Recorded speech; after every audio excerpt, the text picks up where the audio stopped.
하나님 말씀 보겠습니다. 고린도전서 15장 12절에서 19절 말씀입니다.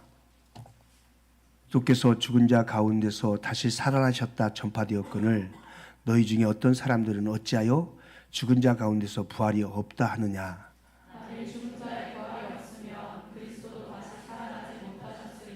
그리스도께서 만일 다시 살아나지 못하셨으면 우리가 전파하는 것도 헛것이요 또 너희 믿음도 헛것이며 또 우리가 하나님의 거짓 증언으로 발견되니 우리가 하나님이 그리스도를 다시 살리셨다고 증언하였습니다.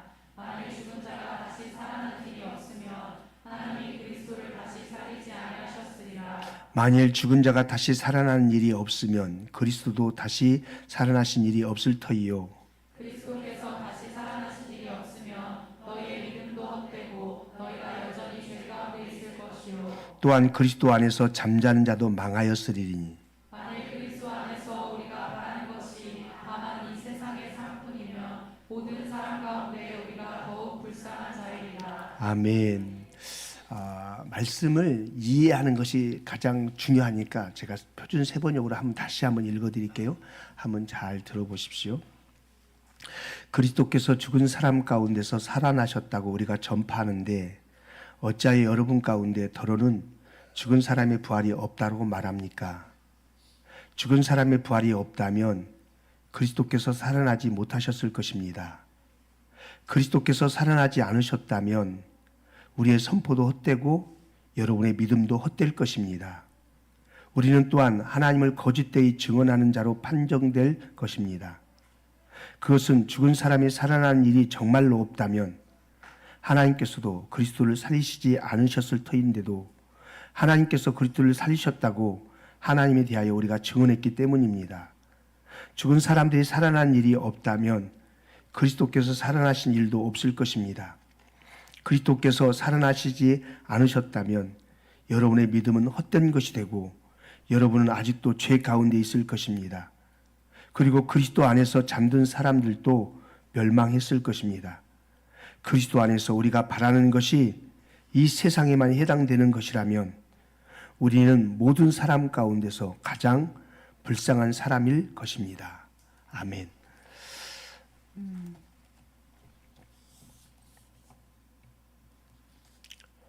제가 이번 임원 교육에 가서 저녁에 집회를 하는데 집회 중 한 목사님의 집회 중에 그분이 우리에게 이렇게 도전했습니다.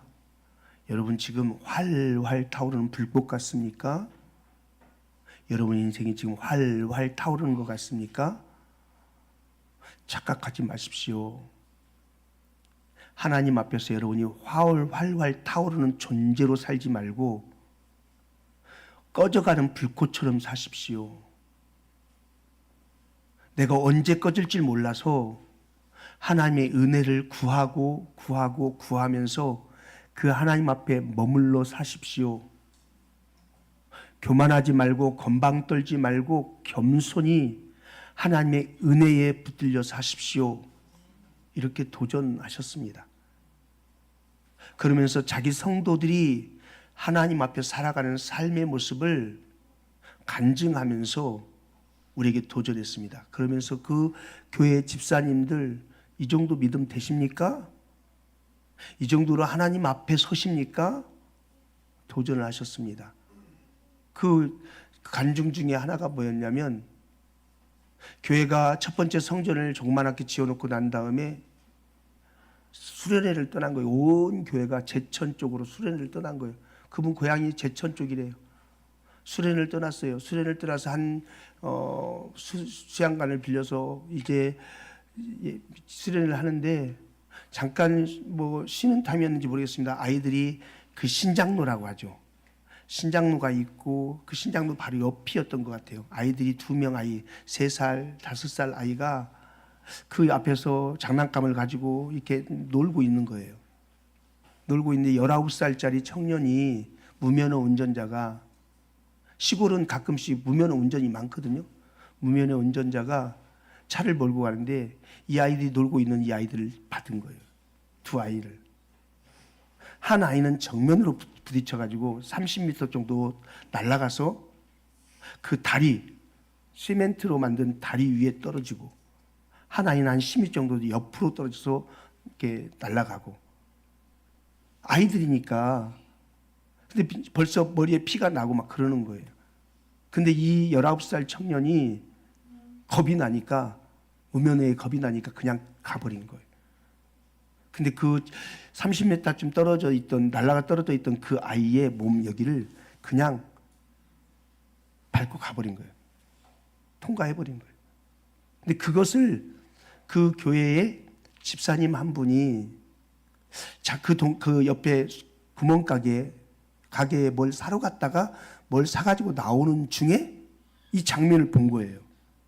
그래서 깍 소리를 지르며 저놈 잡아라 그러는 거예요. 그때 성도들이 우르르 나온 거예요. 목사님이 그 현장을 보면서 거의 실신 상태.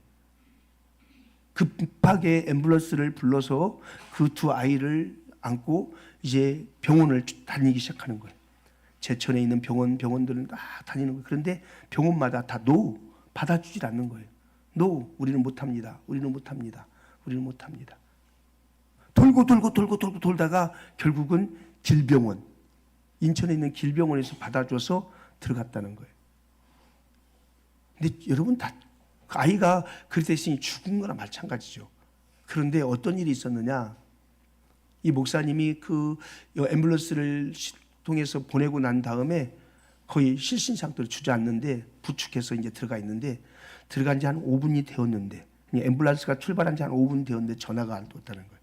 보니까 그 3살짜리 아기 아빠예요. 자기 자녀가 이렇게 떨어져서 이렇게 죽어가는 그 아기 아빠가 전화한 거예요. 전화를 받자마자 아기는? 그랬더니 잘 모릅니다. 야, 이 새끼야, 근데 왜 모르는데 전화했어? 네가 지금 전화했으니까 무슨 일이 있으니까 전화했을 거 아니야? 그게 아니라 목사님, 제가 정신없이 왔는데 보니까 목사님이 너무 걱정이 돼서 목사님 걱정하지 마시라고, 목사님 아무 일 없을 거니 걱정하지 마시라고 제가 그 말씀 드리고 싶어 전화했습니다. 그랬다는 거예요. 자기 새끼가 지금 죽어가고 있는데 그게 말이 돼요? 말이 돼요? 그래서 목사님이 막 호통치다. 네 새끼가 죽었는데 지금 무슨 소리냐. 그리고 그 5살짜리 그 아빠는 애를 안고 쭉 가다가 다시 택시 타고 돌아온 거예요. 너 왜 왔냐 그랬더니 돌아와서 이제 뭔 쿵쿵 소리가 나서 보니까는 본당에 가서 드럼, 악기 이런 것들을 다시 정리하고 있는 거예요. 너 지금 뭐 하고 있냐 그랬더니 목사님께서 수련회 전에 이번 수련회 때는 김 집사가 악기 설치부터 시작해서 악기 수거까지 모든 것을 다 담당해 책임져줘 그렇게 말씀하셨잖아요. 그런데 제가 아기 때문에 정신없이 가다 보니까 생각났다고. 그래서 그 아이를 자기 부인한테 맡기고 자기는 거기서 내려가 택시 타고 돌아와서 그 일을 했다는 거예요. 참 기가 막힌 일 아니에요? 너 왜 그러냐 그랬더니 목사님, 우리는 하나님 앞에 있는 사람들이에요.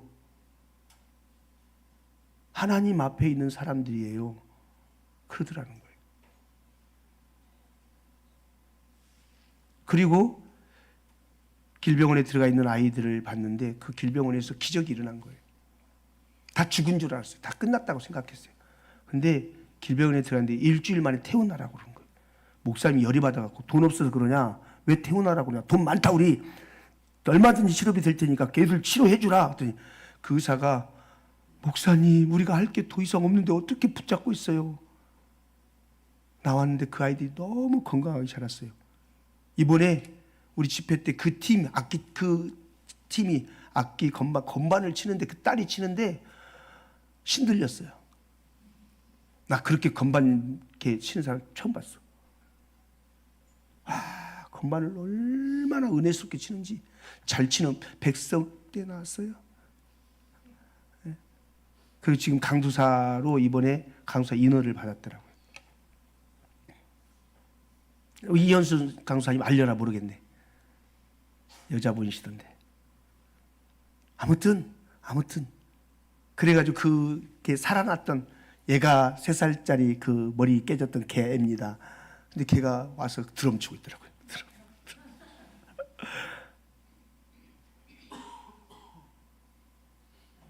그러면서 얘기를 하는 거예요.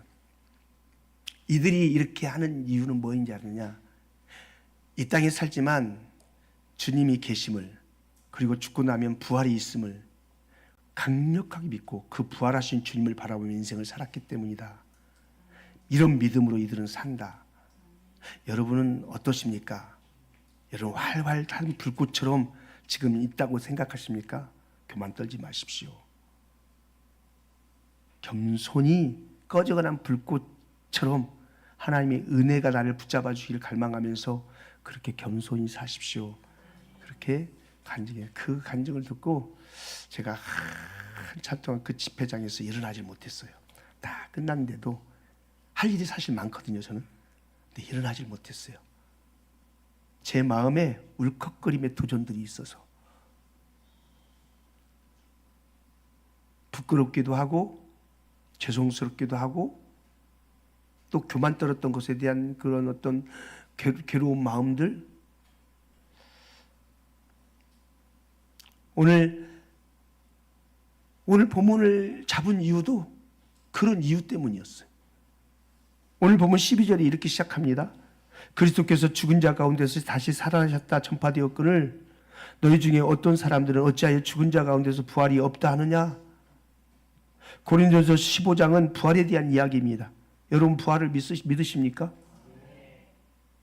여기 12절 13절에 계속해서 바울이 뭐라고 말하느냐? 죽은 자 가운데 부활이 없다면, 죽은 자 가운데 부활이 없다면, 이 말을 계속 반복합니다. 여러분 한번 생각해 보십시오.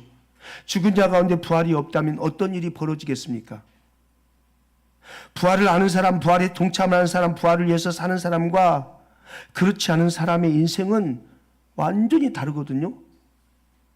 똑같이 그리스도인으로 살아가는 것 같지만은 다릅니다. 15장 뒷부분에 가면 바울이 이런 얘기를 합니다. 40절, 41절 함께 한번 읽어볼까요? 하늘에 속한 형체도 있고 땅에 속한 형체도 있으나 하늘에 속한 것의 영광이 따로 있고 땅에 속한 것의 영광이 따로 있으니 해의 영광이 다르고 달의 영광이 다르며 별의 영광도 다른데 별과 별의 영광이 다르도다. 현대 성경 표준 세번역으로 읽어드릴까요?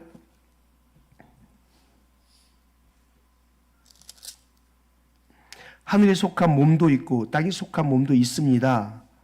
하늘에 속한 몸들의 영광과 땅에 속한 몸들의 영광이 저마다 다릅니다. 해의 영광이 다르고 달의 영광이 다르고 별들의 영광이 다릅니다. 별마다 영광이 다릅니다. 무슨 말입니까? 부활한 사람의 모습이 이렇다는 겁니다. 영광이 이렇게 다 다르듯 하늘의 태양도 달도 별들도 빛이 다 다르듯 사람들도 다 다르다는 것입니다. 아멘. 여러분, 우리가 예수님을 믿고 섬기고 이 땅에서 예배하고 하나님을 섬기다가 우리가 죽었는데 이 죽음 후에 삶은 정말 다른 삶이 기다리고 있다는 겁니다. 고린도 교회 성도들 가운데 부활을 믿지 못하는 사람들이 있었어요. 부활을 믿지 못했다는 것, 죽은 자가 부활할 것이라는 걸 믿지 못했다는 말은 또 다른 말로 말하면 어떤 말이냐? 신앙생활 해봐야 뭐 별거 없네. 신앙생활 뭐 해봐야 뭐 그저 그렇네. 그래서 어쩌면 신앙이 적당한 신앙으로, 어쩌면 그냥 형식적인 신앙으로, 그냥 표면적인 신앙으로 그렇게 가버렸다는 얘기입니다. 그래서 그들이 진짜 부활을 믿지 못한, 부활할 거 그런 말이 있더라. 부활한다더라. 근데 부활할까? 야, 죽은 자들 근데 부활할까? 막연함으로 신앙생활하고 있었던 사람일 수도 있다는 거죠. 죽은 사람이 살아나는 것에 대해서 믿지 못하는 사람들이 있었다는 것입니다. 그래서 사도 바울이 지금 이 15장을 통해서 부활의 이야기를 쭉 하는 겁니다. 여러분, 우리가 죽은 이후에 부활이 반드시 있습니다. 부활 이후에 우리의 영광의 빛이 다르다는 것을 기억해야 합니다. 상급이 다릅니다. 그 사람이 이 땅에서 어떻게 살았느냐, 어떻게 살아갔느냐에 따라서 그 사람의 빛이 달라집니다. 이렇게 바울이 부활에 대해서 장만 얘기를 하고 난 다음에 15장 마지막 부분 58절에 결론적인 얘기 하나를 합니다. 그러므로 이것은 부활을 바라보는 백성들에게 결론적으로 들려주는 메시지라는 거죠. 부활이 없다고 말한 너희들 이제 부활에 대해서 알아들었지. 부활의 영광이 이렇다는 것을 너희들 알았지. 그러므로 하면서 58절 얘기해요. 58절 함께 읽을까요? 시작. 그러므로 내가 내 사랑하는 형제들아 견실하며 흔들리지 말고 항상 주의 일에 더욱 힘쓰는 자들이 되라. 이는 너희의 수고가 주 안에서 헛되지 않은 줄 알미라. 이게 결론이에요. 이게 표준 세번역으로 또 읽어드릴게요. 그러므로 나의 사랑하는 형제 자매 여러분 굳게 서서 흔들리지 말고 주님의 일을 더욱 많이 하십시오. 여러분이 아는 대로 여러분의 수고가 주님 안에서 헛되지 않습니다. 이게 결론이에요. 주님의 일을 더욱 많이 하십시오. 이 땅에서 열심히 하나님을 위해서 헌신하라는 겁니다. 사도 바울이 어떻게 헌신했습니까? 고린도전서 15장 31절 함께 있습니다. 시작. 형제들아 내가 그리스도 예수 우리 주 안에서 가진 바 너희에 대한 나의 자랑을 두고 단언하노니 나는 날마다 죽노라. 굉장히 유명한 말이죠. 나는 날마다 죽노라. 이게 뭡니까? 바울이 날마다 죽는답니다. 이게 뭔 말 같습니까? 매일매일 죽음에 처하는 그런 박해와 핍박, 그런 어려움들을 사도 바울이 매일같이 겪는다 이 말입니다. 매일같이. 왜 바울이 이런 고백을 할까요? 날마다 죽는다. 왜 이런 고백을 할까요? 바울은 부활을 아는 사람이었어요. 부활하신 주님을 만났어요. 부활하신 주님을 만나고 나니까 또 부활의 영광을 알고 나니까 이 땅에서 당하는 어려움, 이 땅에서 지금 자기가 매일 죽을 것 같은 경험들을 하는데 이 모든 경험들이 어떻다는 겁니까? 어떻다는 겁니까? 괜찮다는 겁니다. 괜찮다. 내가 예수 따라가면서 믿음 생활하면서 수없는 오해도 받고 박해도 받고 고난도 받고 핍박도 받고 공격도 받고 가난도 느끼고 굶핍도 느끼고 원수와 싸움도 싸우고 이런 수없는 싸움을 싸우고 있지만 그러나 그래서 내가 매일 죽는 것 같은 그런 경험을 하지만 그러나 괜찮다. 왜요? 부활이 있기 때문에. 지금 바울이 당하는 이 고통, 예수 때문에 걸어가면서 당하는 이 고통은 바울은 지금 계속해서 뭐 하고 있다고 생각하느냐? 상급을 쌓고 있다고 생각하는 겁니다. 영광스러운 그 부활에 들어가는 그 상급을 지금 쌓고 있는 거예요. 이 사실을 알았던 바울은 괜찮은 겁니다. 이 땅에 자기의 삶은 괜찮은 겁니다. 어떤 두려움이 와도 어떤 고난이 와도 어떤 고통을 당해도 지금 순교 자리에 간다 할지라도 그것이 그에게는 영광인 겁니다. 그래서 이렇게 말하는 거예요. 굳게 서서 흔들리지 말고 주님의 일을 더욱 많이 하십시오. 여러분의 수고가 주님 안에서 결코 헛되지 않습니다. 여러분 주님의 일을 열심히 하십시오. 정말 많이 하십시오. 그리고 정말 열정적으로 하십시오. 뜨겁게 하십시오. 여러분의 전부를 들여서 주님의 일을 하십시오. 복음을 위해서 사시고 예수 그리스도의 영광을 위해서 사십시오. 왜냐? 우리에게 부활이 있기 때문입니다. 바울이 지금 그렇게 말하는 겁니다. 여러분 부활에 대해서 얼마만큼 확신하고 계십니까? 여러분 부활이라는 것은 끝입니다. 끝. 예수님이 부활하셨죠? 그리고 우리가 부활할 때는 어떤 때냐? 예수님이 재림하실 때. 부활이라는 것은 그래서 끝을 말하는 거예요. 끝. 그런데 죽은 사람들이 부활이 없다면 어떤 일이 벌어질까요? 부활이 없다면 어떤 일이 벌어질까요? 그 이야기를 13절부터 19절까지 쭉 하는 겁니다. 이것을 다 설명하면 오늘 야유회 못 갑니다. 13절부터 19절 한번 읽어봅시다. 시작. 만일 죽은 자의 부활이 없으면 그리스도도 다시 살아나지 못하였으리라. 그리스도께서 만일 다시 살아나지 못하셨으면 우리가 전파하는 것도 헛것이요 또 너희의 믿음도 헛것이며 또 우리가 하나님의 거짓 증인으로 발견되리니 우리가 하나님이 그리스도를 다시 살리셨다고 증언하였음이라. 만일 죽은 자가 다시 살아난 일이 없으면 하나님이 그리스도를 다시 살리지 아니하셨으리라. 만일 죽은 자가 다시 살아난 일이 없으면 그리스도도 다시 살아난 일이 없었을 터이요. 그리스도께서 다시 살아나신 일이 없으면 너희의 믿음도 헛되고 너희가 여전히 죄 가운데 있을 것이요. 또한 그리스도 안에서 잠자는 자도 망하였으리니 만일 그리스도 안에서 우리가 바라는 것이 다만 이 세상에 살 뿐이면 모든 사람 가운데 우리가 더욱 불쌍한 자이리라. 부활이 없으면 그리스도가 살아나지 못했답니다. 그리스도께서 살아나지 않았다면 우리의 선포, 우리의 증거도 헛된 것이랍니다. 우리의 믿음도 헛것이랍니다. 우리는 거짓 증언하는 자가 되는 것이랍니다. 우리는 그래서 여전히 죄 가운데 놓여있게 된다는 것입니다. 이미 믿음의 선조들, 우리 앞서가신 우리의 사랑하는 가족들, 믿음의 선조들, 그들도 헛되고 망한 것이라는 겁니다. 믿는 것이 이 세상뿐이라면 우리가 제일 불쌍한 자가 된다는 것입니다. 부활이 없다면요. 한번 생각해 보세요. 예수님께서 사람들의 모든 죄를 다 대신 짊어지시고 십자가에서 죽으셨어요. 인류의 죄를 위해서 죽으셨어요. 그런데 예수님이 살아나지 못했어요. 그러면 십자가는 어떻게 돼요? 십자가는 실패입니다. 실패. 하나님이 실패한 거고 예수님은 하나님의 아들이라는 것이 증명되는 것입니다. 모든 인류는 어떻게 됩니까? 예수님께서 십자가에 죽으시고 부활하지 못하셨다면 가장 치명적인 것이 죄가 그대로 있는 거예요. 죄가. 인류의 죄가 해결되지 않는 거예요. 그러면 죄가 해결되지 않으면 어때요? 우리는 하나님의 심판을 받아야 되는 거예요.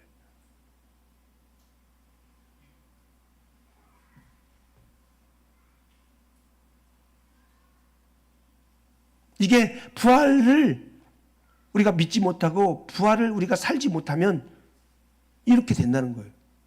그러니까 여러분 우리는 오늘을 살아도 부활을 사는 거예요. 부활을 바라보며 부활하는 인생으로 사는 거예요.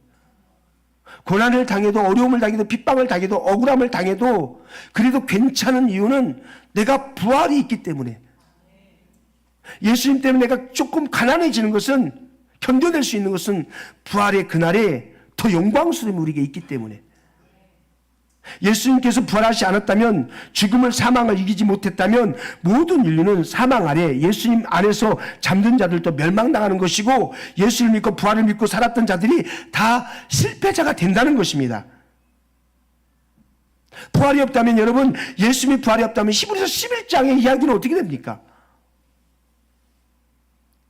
믿음으로 살았던 이 사람들 부활이 없다면 가장 비참한 사람들이 되었을 것입니다. 그런 마음으로 히브리 11장을 쭉 읽어보는데 또 마음에 울컥거림이 있는 거예요. 특별히 이 35절 보니까 이렇게 말합니다. 여자들은 자기의 죽은 자들의 부활로 받아들이기도 하며 또 어떤 이들은 더 좋은 부활을 얻고자 하여 심한 고문을 받되 구차히 풀려나기를 원하지 아니하였으며 왜요? 부활이 있기 때문에. 차라리 그냥 갇혀있겠다는, 차라리 그냥 고난 당하겠다는 거예요. 더 좋은 부활을 위해서. 36절 그렇게 말합니다.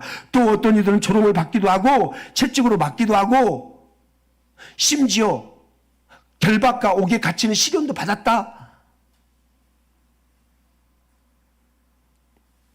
그걸 참은 이유가 뭐예요? 부활을 믿었기 때문에, 부활이 있기 때문에, 예수님이 부활했기 때문에. 그런데 부활이 없다면 이 사람들이 가장 비참한 사람들이 된다는 거예요. 37절도 보세요.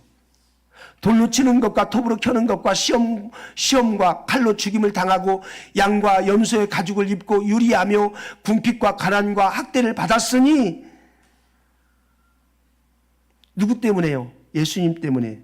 예수님을 믿는 것 때문에, 예수님의 부활을 믿는 것 때문에. 그런데 예수님이 부활하지 않으셨다면 그러면 예수님 안에 있는 사람들이 가장 비참한 사람들이 된다는 것입니다. 가장 불쌍한 사람들이 된다는 것입니다. 오늘 본문 19절도 그렇게 말합니다. 만일 그리스도 안에서 우리가 바라는 것이 다만 이 세상의 삶뿐이면 모든 사람 가운데 우리가 더욱 불쌍한 자이리라. 저와 여러분이 가장 불쌍한 사람들입니다. 이 세상 산뿐이라면 혹시 이 세상이 전부인 것처럼 살고 계시지 않습니까? 부활이 있다면 그러면 그 사람이 가장 불쌍한 사람이 됩니다. 부활이 없다면 저와 여러분이 가장 불쌍한 사람인데, 만약에 부활이 있다면 이 세상 삶이 전부인 것처럼 그것에 집중해서 산다면 그 사람이 가장 불쌍한 사람이 된다는 겁니다.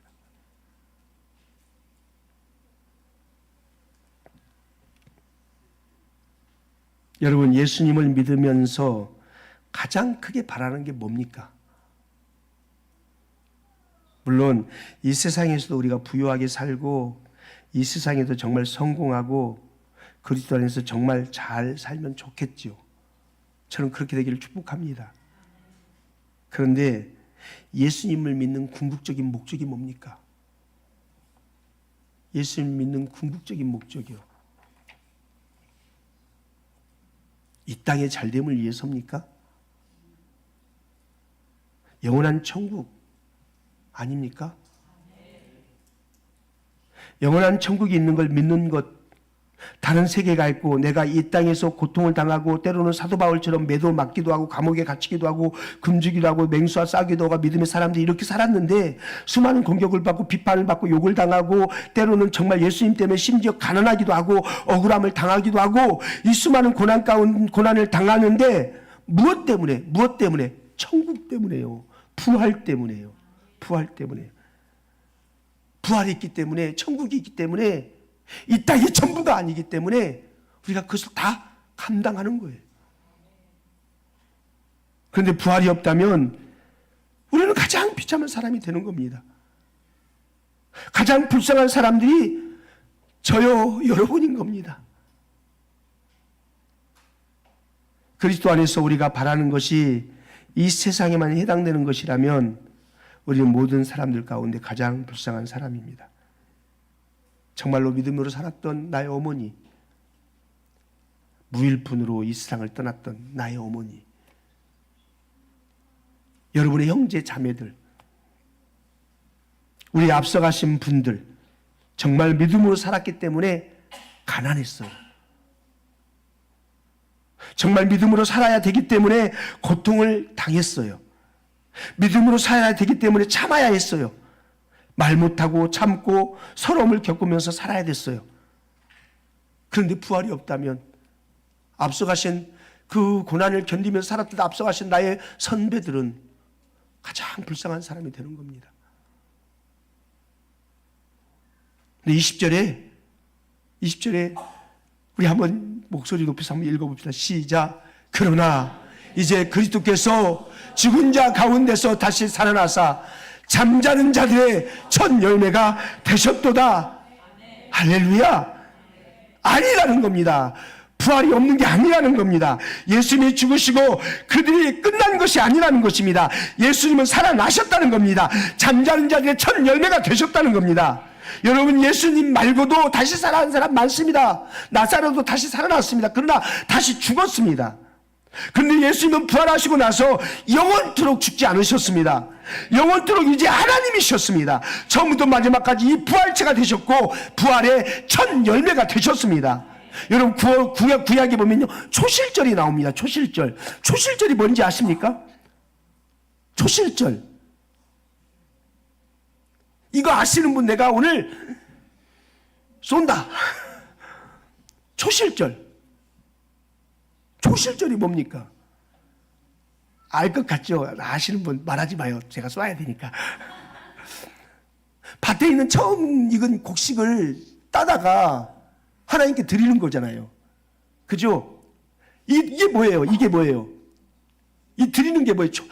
밭에 있는 곡식 일부를, 열매 일부를 따다가 하나님께 드려요. 드리면서 뭘 원하는 거예요? 이 밭에 열매가 이렇게 익었는데 앞으로 나머지 밭에 열매들 다 익을 겁니다. 다 열매를 맺을 겁니다. 근데 이거 하나님이 우리에게 주셨습니다. 감사해서 드리는 거잖아요. 첫 열매. 그죠? 첫 열매가 익으면은 그 다음 열매가 계속 나오는 거잖아요. 그런 것처럼 예수님께서 부활의 첫 열매가 되셨어요. 그러면 예수님의 허리에 있는 사람, 예수님을 믿고 예수님을 바라보고 예수님을 사는 모든 사람은 그 예수님의 첫 열매에 따라서 우리도 부활한다는 겁니다.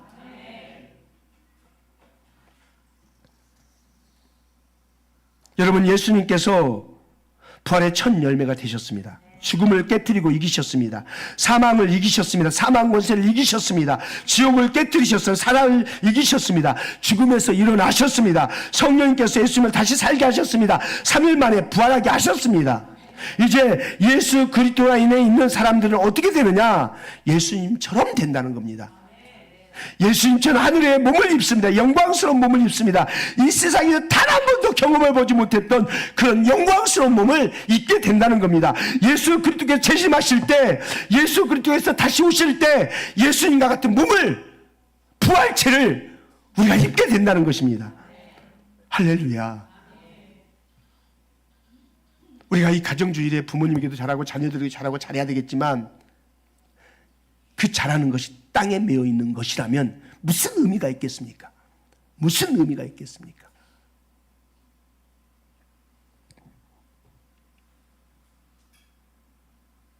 이 영광스러운 부활의 첫 열매가 되신 예수 그리스도 그분 안에 속한 모든 사람들이 다 부활해서 이 영광스러운 자리에 서게 된다는 것입니다.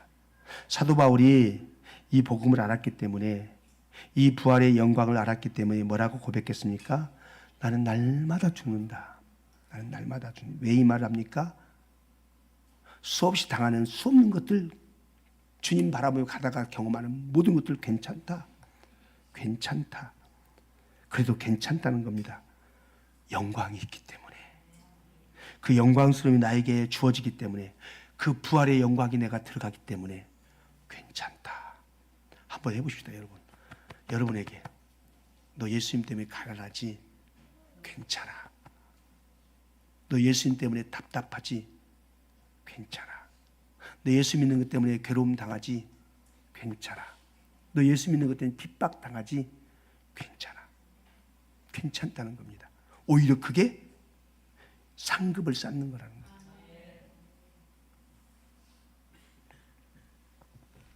이 사실을 선포하면서 사도 바울이 고린도 교회 성도들에게 말하는 거예요.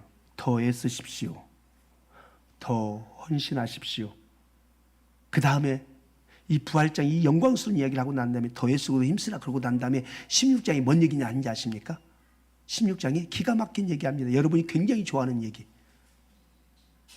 예루살렘 교회를 돕시다. 돕자. 헌금해라. 그 얘기를 합니다. 여러분, 할 수 있는 걸 다 동원해서 하나님을 위해서 헌신하십시오. 우리 헌신은 결코 헛되지 않습니다. 하나님께서 우리가 하나님께 드리는 이 모든 삶을 상급으로 계산해 주십니다.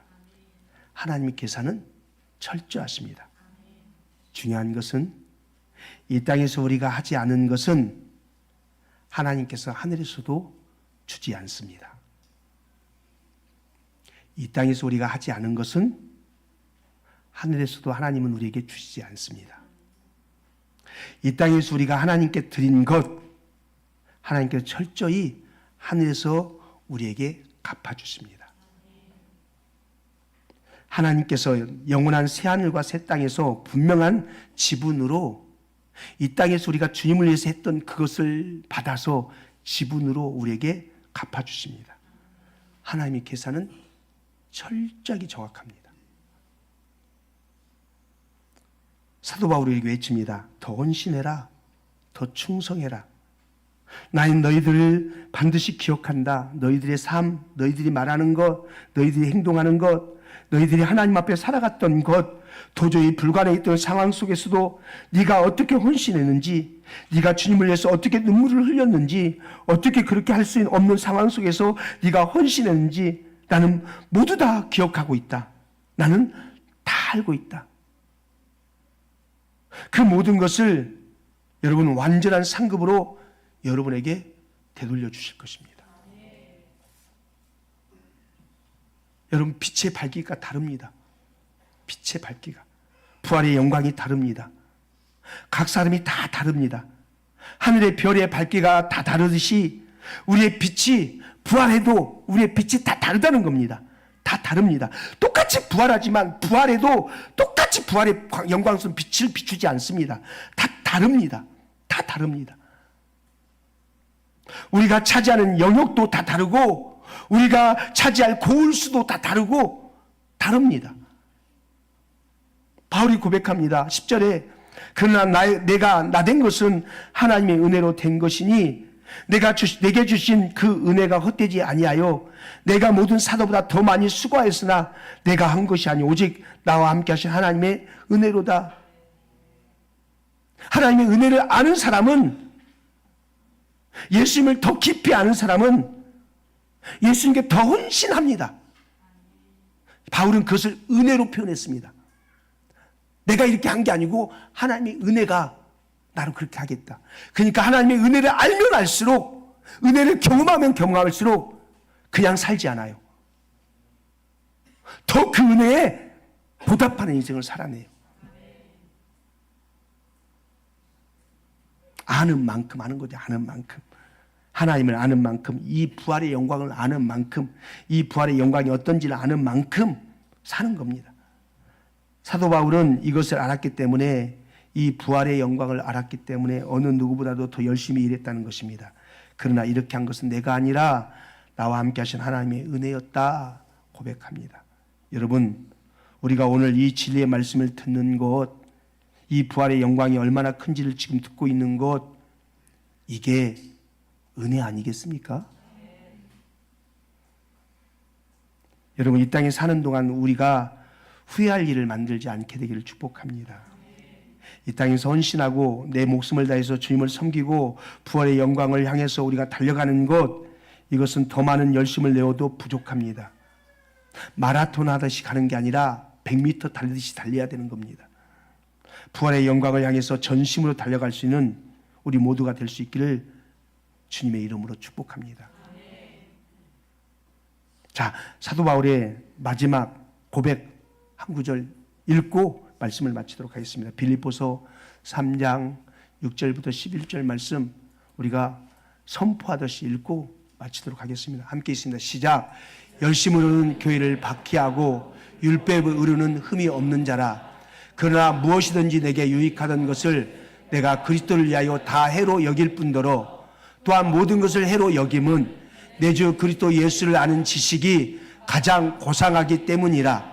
내가 그를 위하여 모든 것을 잃어버리고 배설물로 여김은 그리스도를 얻고 그 안에서 발견되려 함이니 내가 가진 의는 율법에서 난 것이 아니요 오직 그리스도를 믿음으로 말미암은 것이니 곧 믿음으로 하나님께로부터 난 의라.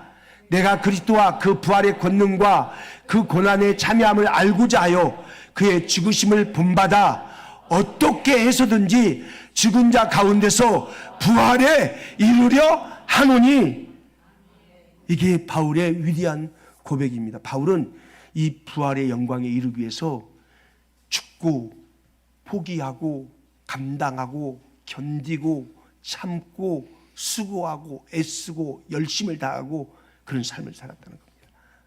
여러분, 예수 믿는 것은요, 건방건방 떠는 등이 아니라 불꽃처럼, 하나님 앞에 꺼져가는 불꽃처럼 겸손히 주님께 붙들려지길 갈망하면서, 그래서 그 주님 앞에 최선을 다하는 삶을 살기 위해서 부활의 영광을 바라보면서 사는 것, 이게 예수 믿는 겁니다.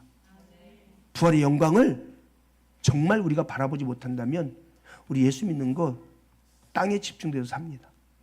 저는 우리 공동체가 이런 은혜가 있기를 주님의 이름으로 축복합니다. 하나님,